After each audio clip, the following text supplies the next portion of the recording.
Oh, look, we're live. Hi, Internet. All right. Hi there. Stoked. Let's do this. All right. Hi, everybody. My name's Evan Jones. I'm the web wrangler for Pursuitery.com. Join us on Pursuitery for a host of Geekouts, live events, special programs, challenges, etc., etc., etc. It's all happening live on Pursuitery.com, and we'd love to have you. If you have any questions today, you can tweet us at Pursuitery, and if you're wondering how to spell that, you go ahead and look at the magic of the internet here at the lower third. Under Dogland app, who we'll be speaking to today, it will be Pursuitery, and this is a Pursuitery Dogland collabo. What is that logo there? That is our Scratch Ninja digital badge, Gareth. Thank you for the segue. We're current. Yes, it is. Appropriate. Better hat. Yeah. I was like Dogland. How appropriate. I got the. What's a Scratch Ninja? We're doing a program at Pursuitery.com for Scratch, and Scratch is a visual programming language that teaches you the basics of coding and the logic of coding. So it's just moving around these blocks, and we've been doing a program with some summer partners, including MIT, about how to use Scratch and how to use Scratch to learn the basics of coding and, in our case, game programming. So we've had people making games on the site at Pursuitery.com and at scratch.mit.edu for, I think we're going into our 6th or 7th week. We're doing, we do 2 sessions of it. We also, with our friends at the Los Angeles Public Library, do weekly events there, helping some students through some tutorials and whatnot. And some of the stuff, I mean, you can see all the links and whatnot. We've got them online at Pursuitery, and I can send you some, and I'll tweet at you later. What's your Twitter handle? At Dogland app. At Dogland app. Okay. So at Dogland app, I will get you guys the Scratch links and whatnot, and people have just been doing amazing work. I've seen some really, really like mind-blowing, humbling stuff. In fact, some of our texts at the website on Pursuitery.com have been. Sorry, yeah, it's a goof. It's the internet. Some of them, they're like, oh, this is amazing. And so you're sitting there getting humbled by somebody who's just learning how to code and learn the logic behind it. So, and in that spirit, we offer the Scratch Ninja badge as a incentive when to finish all the challenges and get them in by August 24th, 11:59 p.m. PDT. And we've just started sending them out. We've just started finishing all 5 of the challenges. So that's what the Scratch Academy is. Glad we could give you a little segue for that vlog. I'm glad I could talk to you about animals, and I specifically would like to talk to you about Dogland. But I'd like to introduce you first. People I've known a long time, so it's very hard for me to talk to you without seeming kind of forced.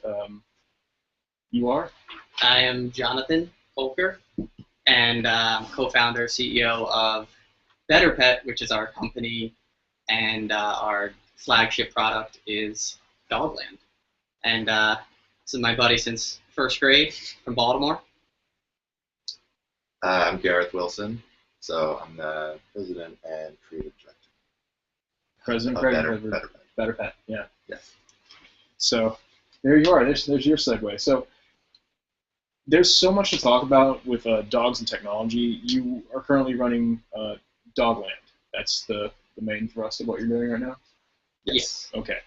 So I want to kind of get right into it. I have a list of questions and I have a few things that people submitted via the website, and there's just so much going on with it that I almost don't know where to start. So I had to pick somewhere and just go in. But please, if you have anything you'd like to specifically address, feel free to just be like, oh, hey, let me bring this up, because it's a geek out, and that's what we do, is just kind of get all nerdy. But so first off, dog owners, cat owners, you got to tell us about you, where you sit on the spectrum.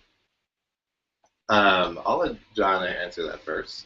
I have a dog, Eddie. He's our Dogland ambassador. He's our spokes dog, and he's a Cocker Spaniel. He's 7.5, and yeah, he's great. I rescued him about 4 years ago, and I also have 2 cats, a tabby named Pocket. He's about 1, and a little Maine Coon mix. Her name's Bingo, and she's like 4 months. You're up in you're visiting Catland too.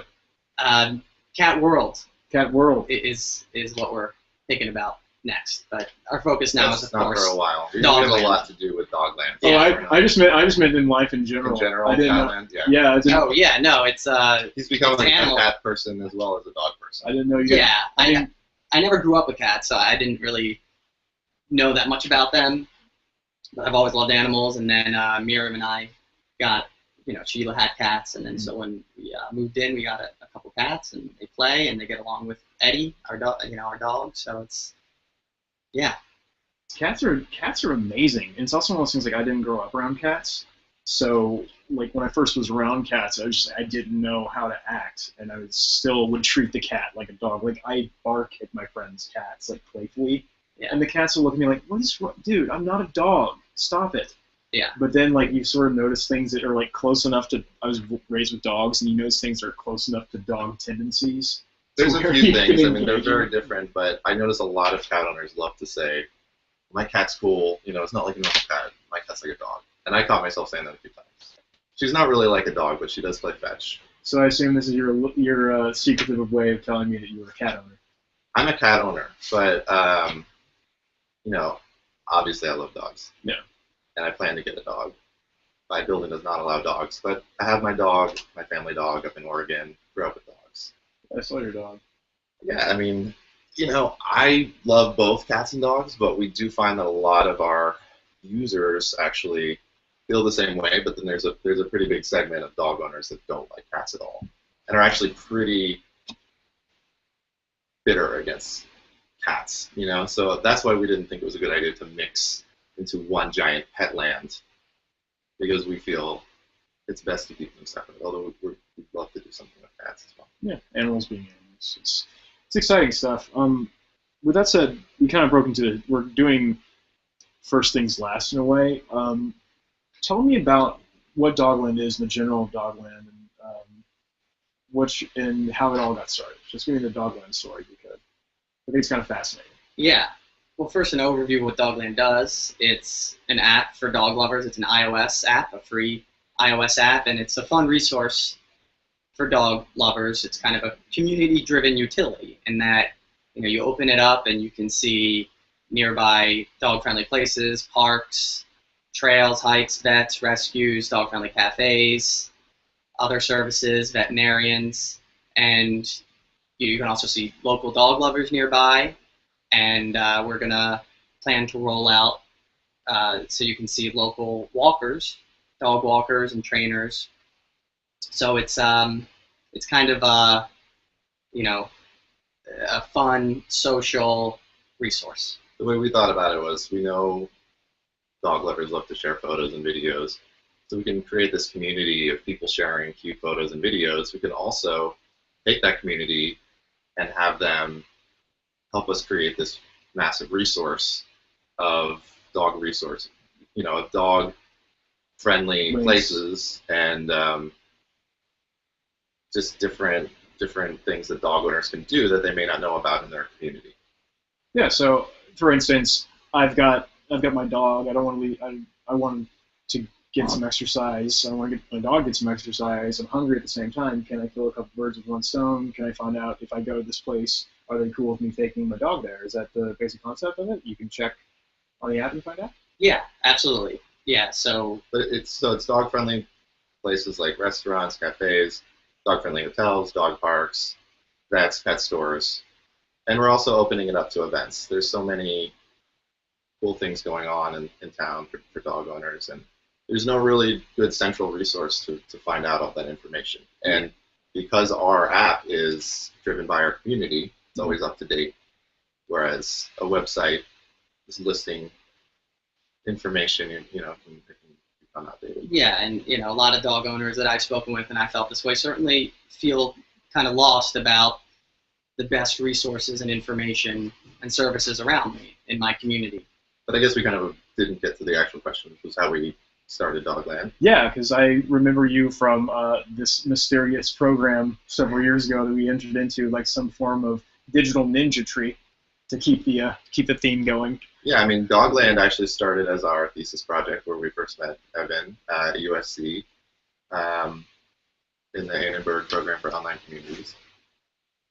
And the idea was that we all did create a community. And the original idea came out of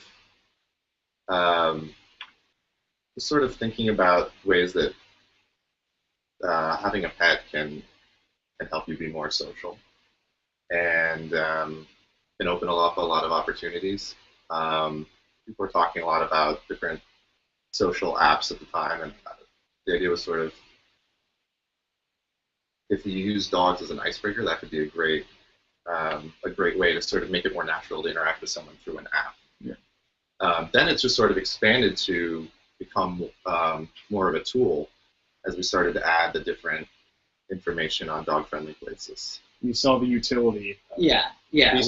People were, we have user-generated content, so we're crowdsourcing. So when you're at a place, you can vote green dog-friendly or yellow moderately dog-friendly, red no dogs allowed. So kind of people were adding to our database, and so it kind of just became, it converged. And then after USC, we went to Start Engine, which is an kind of an accelerator incubator program out here in LA. In the same building as the Pursuitery.com West Coast headquarters. That's right. Oddly enough. West Coast. These same Superman-like fortress. Yeah. Rock.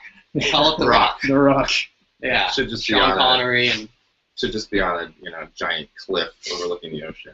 Unfortunately, it's just in the middle of the Santa Monica Promenade. Yeah, it's just. Or fortunately. Yeah. Yeah. Well, depending on how you feel.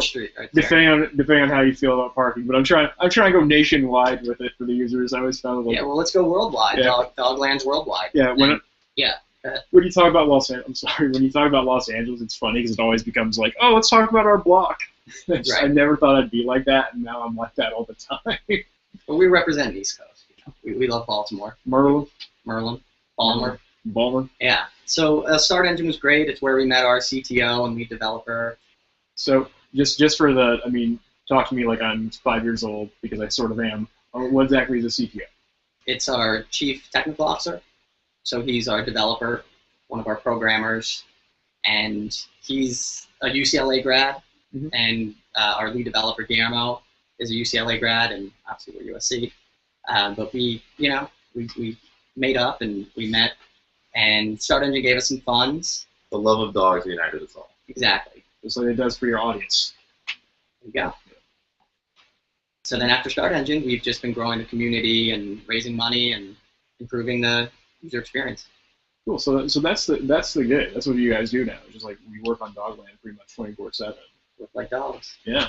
Oh, it's like I think an important something that we want to share in the community, because there's a lot of younger people watching and whatnot, is that you're never going to work harder than when you have your own business, but you're also never going to enjoy work like when you have your own business.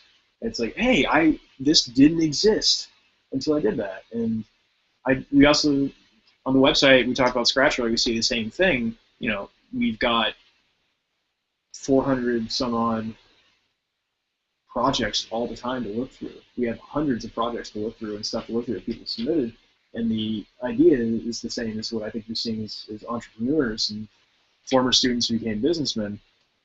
Hey, this didn't exist until we started doing it. Isn't that cool? But it's also, you have a kind of different kind of drive and appreciation for that, because it's not like somebody sits around and tells you what to do. Right. Yeah, that sums it up. So something that we've created that we're happy with and always improving. But like you said, it's a lot of work, 24/7 job, but it's also fun.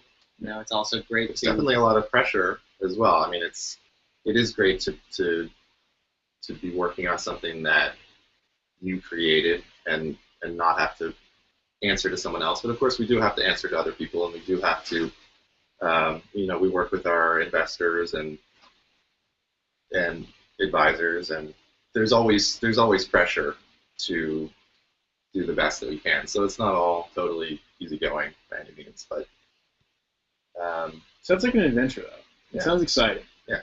Like you wake up in the morning, there's a little bit of excitement going on. Anything can happen. Yeah.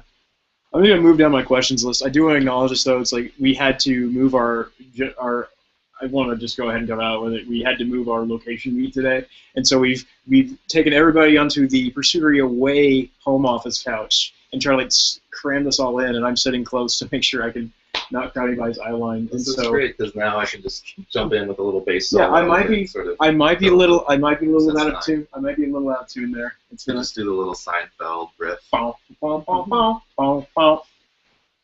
Yeah. That's only 15. That's only 15 years past itself. But I just want to explain to everybody who's tuning in, like, how come I can see the top of that one guy's head, and then the other dudes are back there comfy on the couch? That's why, the power of technology. But no, it's exciting. You've made something, and it was just something that's like, you started as students, and you kind of look at like, okay, well, how do I build a community? Okay, well, how do I see the connections within a community? And with that in mind, I meant to ask, speaking about dogs and pets in particular, pets in particular and dogs especially, did you talk to anybody who's like a dog psychologist or anything? I'm not being funny, like dog specialist? Because, Dog whisperer? Yeah, or no, just people that are familiar with like the socialization of dogs, because when I meet pet owners, I'll ask them about their pet, and it doesn't matter if they're just like quiet about everything else. They will like break down a little bit about their dogs. They get so into it. So I was wondering if you talk to people who are like experts on, what animals want per se, or how animal owners, especially dog owners, interact with their pets. Yeah, I mean, we both had pets growing up, dogs growing up, and yeah, I had some relatives who are veterinarians, and also I worked with the Annenberg Foundation on Dog Bless You, which is an online community, and so just interacting with that community, I learned a lot about dogs and their behavior and their wants and yeah, so I feel like I've kind of both personally and professionally had experience with the psychology and behavior of dogs. I mean, I think you don't need to really overthink it too much. People generally know what their dog enjoys. The dog wants to get out there and play with other dogs, get exercise. So we really facilitate that, and we didn't really need to consult as like a dog psychologist to know that dogs like to like go romp around in the dog parks and get to explore. Dogs like going outside? Who knew? Before Dogland, no one knew that. We invented that concept. There were no dogs outside until Dogland. Dogs outside. Well, no, but it's interesting because we live in an urban area. In fact, I believe the second largest urban area in America. It's not the first in terms of its size, but there's a lot of dogs here and interaction between dogs as people walk down the street or whatever, take their dogs walking. But I grew up in a rural area, far less than 50,000 people in the town where I grew up, and you wouldn't see people would walk their dogs, but you really wouldn't see them interact with one another. And when you would, it'd be a territory issue because it's like not necessarily farmland, but big open spaces. Yeah. So the dog felt they owned it, and so that was really interesting to see like the difference. Like I'll see people walk their dogs past a sidewalk cafe here, and they're playing with each other. Whereas like when I grew up, it was like keep them away from one another because they're going to try and jump on one another. Right. So that's why I want to see if there was any form of dog guru that you consulted with. Well, we have noticed, not a dog guru per se, although we have encountered a few of those just being out in the pet scene, and there are certainly dog gurus out there. And I don't know if all of them have, some of them more value than others. But we did notice along the lines of what you're saying, I mean, in a big city, our users tend to use the app more to find different cafes and different dog parks that they may not have known about, whereas in the more rural areas, there may not be that kind of thing so much. There aren't a lot of events going on, but people can still use the app to meet up with other people locally and sort of have play dates and socialize them. That's an interesting point that I wanted to kind of look into, because it seems whether you're in a big town or a small town, that dogs are such a common thing that it stands to reason, when you think about it, that the market for dogs and dog technology and the like has to be pretty big. Like the pet market has to be pretty significant, because I just know so many people that have dogs. Yeah, the pet market globally is 97 billion. So it's growing, it's on the rise. So it's 97 billion times 7 in dog dollars? Yeah, exactly. But tish. In bones. Yeah. Although the dog experts will tell you that the 7-year thing it's not too accurate. Good joke, anyway. Yeah, but so it's on the rise all over the world, in the States as well. There are 83 million dogs in the U.S. and about 10% of people who buy products on mobile or tablets are buying pet products. So it's a strong community on and offline. Online, about 67% of internet users have at least one pet. Wow. Yeah. 67%. Yes. So we're not really targeting that much of a niche. People will say, "Oh, it's a niche app," you know, but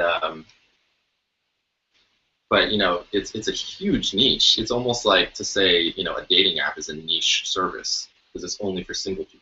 There's so many pet owners and specifically dog owners out there that it's really for a huge chunk of the population. Yeah, you just, I had to take I was looking for a pin, I didn't have it, so I kind of paused for a second.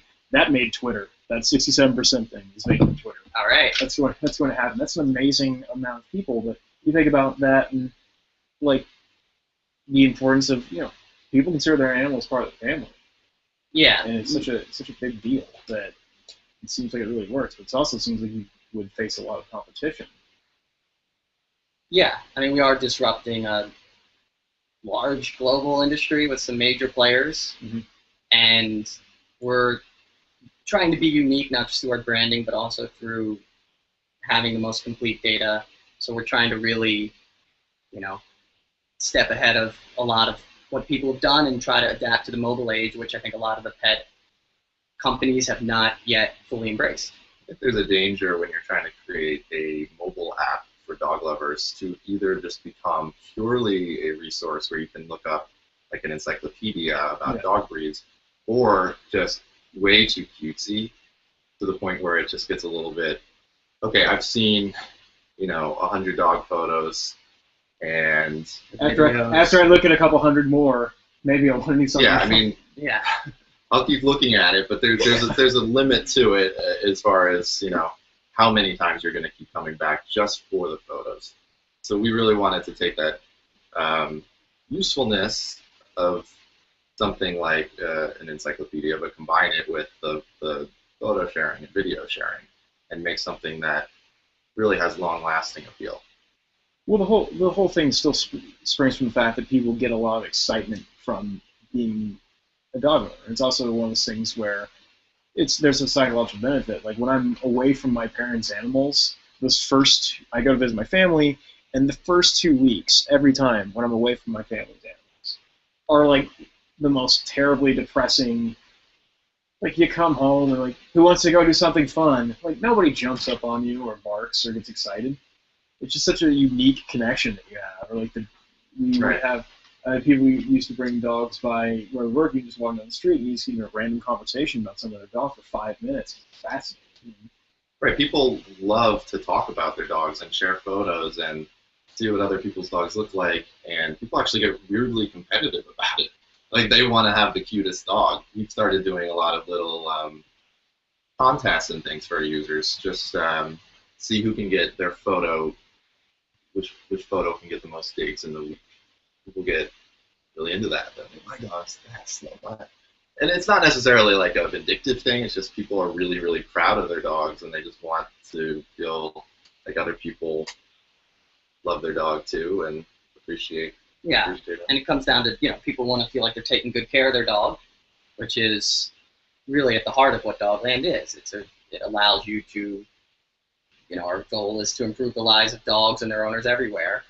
So if it can be a resource that helps people become better pet parents and better dog owners, you know, then that's really our goal. Yeah, we sort of find that happen naturally. I mean, we introduced a resource element by providing information on local dog-friendly places. And then we found our users really sort of picked up on that, and not only are they sharing their photos and just talking about how cute their dogs are and how awesome they are, that's a big part of it, but also people are asking questions. What's a good way to make a balcony dog safe for dog? Or, you know, what are some good products that you get? What are some of the best types of food? And people are very into the health of their dog and getting the exact right food that will be best for their dog's nutrition. And people really deeply care about creating the best experience in life for their dog. So they want to turn to a community of people that they trust that also feel the same way. They don't want to just go on a website and like read recommendations probably sponsored by, the pet food companies anyway. They want to talk to other dog owners and see what other people think. So that just sort of naturally evolved as part of the app. Do you see like that level of specification? Like anything else, you look at something from the basics. Like I'm a sports fan, but I don't get crazy about the teams I follow. But I try to keep like aware of what they're doing. Like you see me with there's a lot of pursuiters who've seen me wear the Astros hat, and it wasn't just because it was a bad wavy hair day. But I'm not obsessive about it to the degree where I could give you all the information. But you certainly do come across that kind of person now who has that kind of like, oh no, you should do this for the dog. Like every time I talk to a dog owner who seems like they spent some time researching it, I learned some amazing fact about dogs that I had no idea. Right. Just growing up, I was like, you feed it, you walk it, you make sure it doesn't go to the bathroom on your floor. And now it's there's plenty of dog owners out there that are extremely what you might call fanatic about their dogs, but we think we are something that any dog owner will find useful and fun.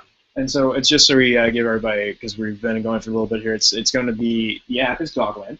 Yep. And you're at doglandapp.com. Next to the Cat Ninja. Yeah, next to the Scratch Ninja. He has to sneak around Dogland. Sometimes he doesn't feel so welcome there, but he is welcome. We do have cats. We have a hashtag Cats at Dogland.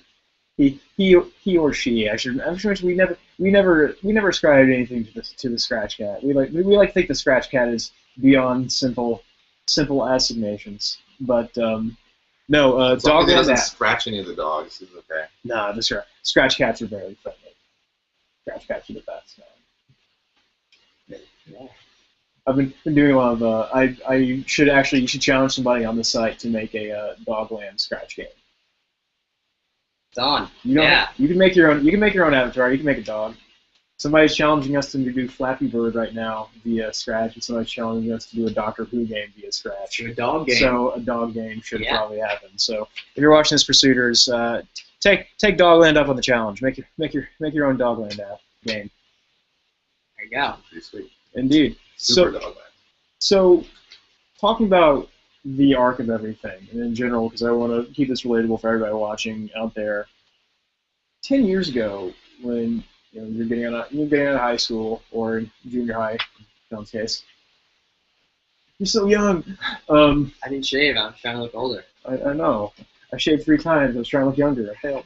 When you look back at things like 10 years ago, and you saw like, oh, here's what I'm thinking about doing, because everything has an arc. And you see, like, you start making decisions and like, oh, this could be my thing. Did you ever think to yourself, I could be running a pet technology company in 10 years? That's exactly what I thought.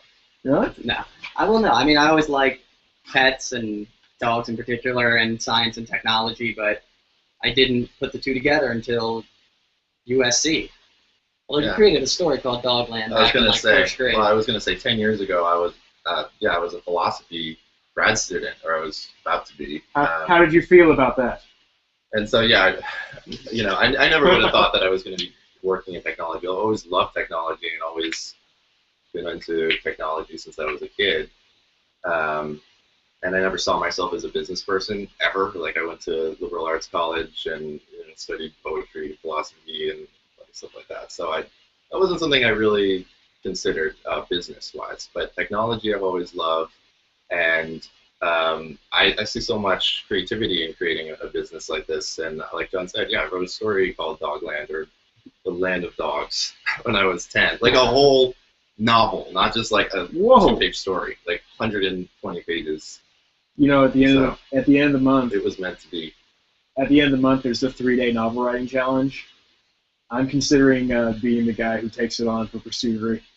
All right. Yeah, I was considering that, but the point being, you kind of saw the seeds of it long ago. I just had visions of a land where dogs were people too, and that's actually a saying that came from Jon that I think is really, something kind of cute. But I've always. It's a shame I don't have a dog right now. I feel like a hypocrite, but I've always loved animals so much. I've seen you hung out. You're calling it official on a friendly level as the web wrangler at Pursuitery.com. I have seen this man play with dogs an extensive amount of time. I've never seen it. It's a lie. I love watching Eddie. That's my favorite thing. When John went back to Baltimore, I had Eddie for, what was that, 3 weeks? I felt like so attached to him. I didn't even want to give him back. Yeah, Eddie made the newsletter. He gave me some other. He gave me some other dog. He said it was Eddie. Yeah, I still really still have Eddie. I didn't really want to admit that here, but Eddie is our mascot. He signs all our newsletters. And I like Pushkin growing up. Pushkin was my Samoyed I had for years growing up, and he was the star of the Lend Dog story. So you sound like you have a family that are educated. Well, yeah, he was named after the famous Russian novelist and poet. Yeah, awesome. But it was very appropriate for him because it's a Russian breed. Yeah. It suited him. Maybe people always thought it was Pumpkin or something. Really? That was not really as awesome. No, Pushkin. That's awesome. But so what you're saying is you saw that kind of like where your interests were and your opportunities were kind of came together. Yeah, it just sort of was something that I feel like things just happen, and I wouldn't have predicted that, but wouldn't have been surprised to be doing something with pets and technology. You'd ask me, are you going to be doing it? Well, there were no apps really 10 years ago. No, I mean, it's not. Sometimes that's just how things work out. You get opportunities, and then you go with it, and then you realize you enjoy something that you might not have specifically known, but it really fits into your skills and interests. It's a really interesting thing where if you understand that technology isn't just a tool. Technology is something that allows you to be creative. Yeah. Absolutely. Well, I'm the creative director, so obviously, yeah. But the thing is, you can still, if that all goes away in a certain way, you can still do what you do, but you wouldn't get to do it in the same kind of like cutting edge way that you get to access it now. You're kind of like at the forefront of mobile dog technology, disrupting the puppies, as it were. Right. Always disrupting. In fact, everything's disrupting everything else. We're disrupting ourselves. All this barking all the time. What are you guys doing? So, with that said, obviously we spent so much time talking about that. I wanted to talk about like the actual history of the app itself because I know you. So you started at USC. It's like we had this idea. We're gonna mess with this, and then next thing we're everybody's graduating, and then from there. You went to a period where you kind of working on it, refining it, and the next thing I know, you were in, was it the New York Times? It was LA Times, New York Magazine, AOL, Jezebel, MSN. We had a good, and many more. We had a good Daily Beast, a good kind of press wave last summer. What was interesting about that is we had only our beta out, and it was under the hilarious name Where My Dog's At. It was never intended to be a product that was used by a lot of people. It was really just our way of sort of getting a product out there quickly and sort of testing what people like. Yeah, it's like our MVP just completely beta. Unbeknownst to us. We didn't hire a PR person. We didn't do any PR really at all. We were just going around pitching this idea around town. Got picked up by Tech Cocktail and then LA Times and then Jezebel and then a whole bunch of other press. It actually was so many users that it essentially broke our current app and we couldn't handle it. So that's when we sort of reconvened and built what we now have. So Dogland. Dogland. Yeah. And Dogland is that's our slogan. That's where you find the dogs. That's where Einhorn is Winkle. That's over my head, man. No, but that was one of those interesting things. Just I'm doing my stuff. I'm talking to people about it. Next thing you know, I'm in national news, and you guys are still going on TV and whatnot. Yeah. I mean, people really respond to the concept. I think it's something people really want, and it's just a matter of getting it right, doing it the way, making it fit what people are looking for, just making dog owners' happy lives better. Was it something that was really interesting or challenging for you to learn that, okay, now I have to speak to people about this in a communicative, informative way? Like, did you find yourself expressing yourself differently about the app? Because I know that speaking to people, Geekouts, we're hanging out. The whole idea is that we hang out. There you go. Exactly. We're deep diving into dogs. Wait a minute. We're talking animals. It's fun. We should have animals here. I don't know why you should have brought Eddie. We're animals. Aren't we all? Yeah. I've got animals. I just don't mention them. There's like all these exotic cats. Yeah, it's a shame. Here. It's a shame I can't move The the. zoo back there. I can't move this camera around. An I mean, elephant. yeah, ocelots everywhere. Kangaroo. A puma. Oh, I see the puma. Yeah, I saw the the giraffe in this. I have a these ceilings. Yeah. But no, it's one of those things where I was wondering if you had to learn how to express yourself in a different way because you're now dealing with people who you're on the news, you're on TV. Like Geekouts, we'll talk about it like we talk about it, and that's the best thing about it. My favorite things about it because I'm not an internet personality, as you can tell from our current camera angle today. But where you had to kind of find yourself like redefining, oh, I'm now public speaking about my product about animals. So is that a hard adjustment process? Well, yeah. For me. Yeah, I mean, we learned more the language of dogs and animals and how that, our community spoke, as well as a technology language, as well as more business language. And then, of course, like you said, there's the kind of television, live show type of, way of speaking. That was terrifying. When we were Joining us today, Jon and Gary from, where am I? What's this? Live That's our television, slogan now. Yeah. You have 30 seconds and you're trying to like hit a bunch of points that you've written out in advance and Be charming, go. Yeah. If it's taped, we did a different news segment that was taped, but the live one made me terrified, and I can never watch that video again because it's just mortifying. But for this, we wrote a script. Every single word was written down. And Well, I'm never watching this again either. I thought we were dogs. You think it's dogs are people too?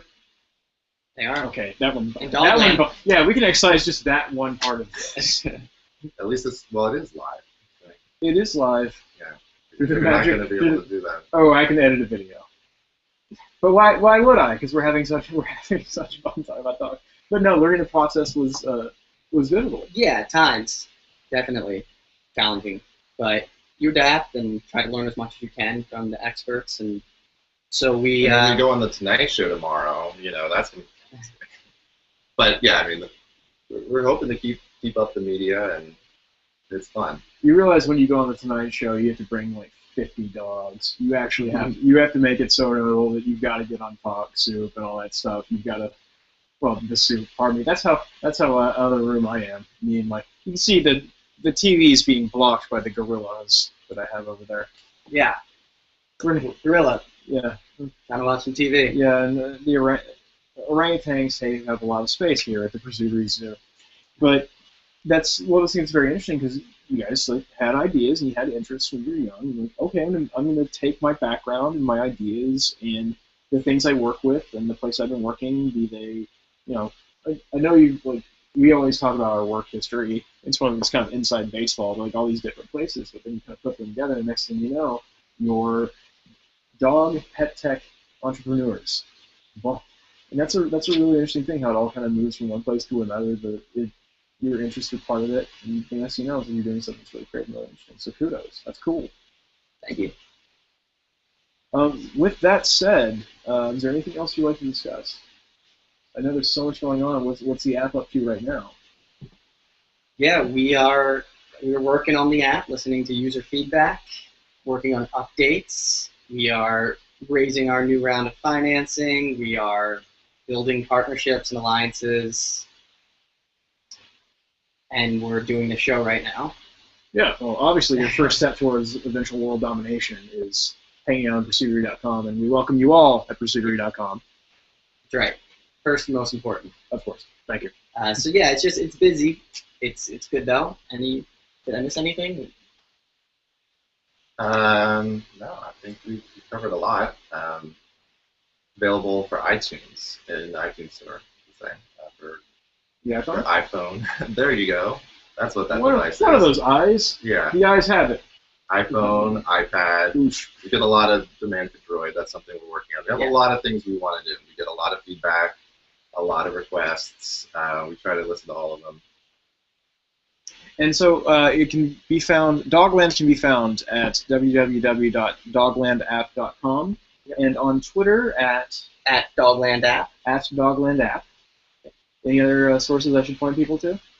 Facebook.com/Dogland app. Facebook.com/Dogland app. We have a Tumblr, a YouTube, an Instagram.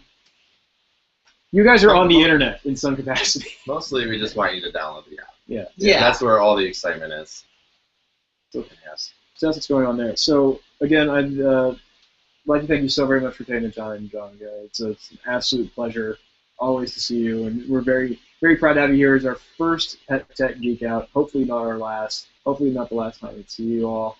On behalf of everybody at Pursuitery.com, everybody, my name is Evan Jones. I'd like to thank you two again for joining us. It's always a pleasure. Thank you. It's always great to see you. You too. And please get over to visit doglandapp.com and get in on the fun. It's a really cool thing to do. And everybody, again, you can visit us at Pursuitery.com, and we will see you very soon. I'm going to go ahead and stop the broadcast here, and hopefully the sign-off isn't as goofy as our sign-on was. But I'll lean in and we go do the goodbye. No, it was fantastic. We were awesome. Self-conscious again. You're never self-conscious. Look at you, man. You're an awesome, awesome dog tech entrepreneur, and you care about technology, and you care about digital everything. That's why you're the man. So, there we go. Just him, not me? Of course you two, man. There we go. I just shook your hands both on camera. Now I'm self-conscious. So, on behalf of Dogland and Pursuitery.com, thank you so much for coming, and we will see you soon. Bye-bye.